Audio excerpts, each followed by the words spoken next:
Hey, salut, ici Red Burger pour le RPG D numéro 1. J'étais un peu en retard, je le sais, je m'en excuse. Que veux-tu?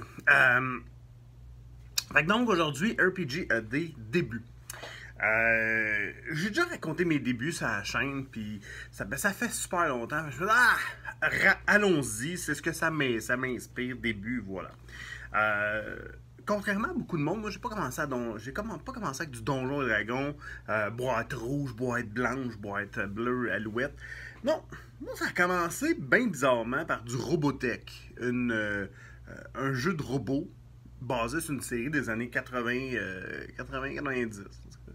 Puis après ça, j'ai joué à du Marvel, mais ce qui m'a vraiment accroché, c'est ça ici.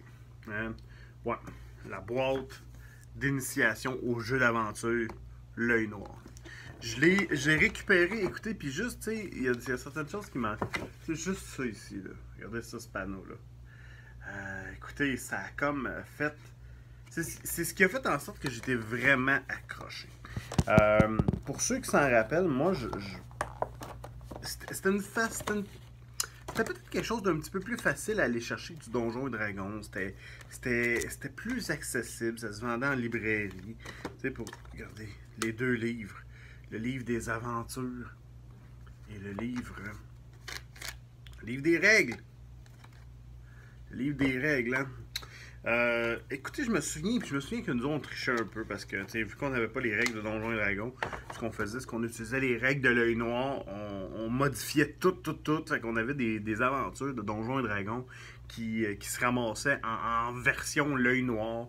On jouait un peu comme ça parce que, bon, on avait ce qu'on avait.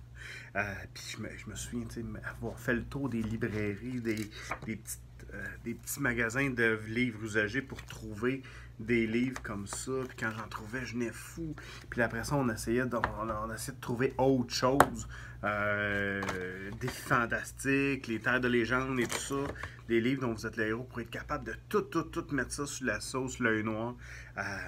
Je me souviens, écoute, avec mes chums, dont Delo, on allait jouer, puis à un moment donné, on n'avait plus de place où jouer. Fait qu'un autre de nos amis, il disait, venez chez nous. Mais lui, il était propriétaire d'un salon funéraire.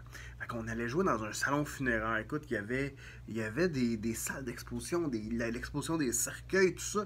Et nous, on jouait dans une salle d'exposition qui était libre. Écoute, c'était capoté, là. Ça, c'était mes débuts dans le jeu de rôle. C'est là que j'ai été hooké. Et que ça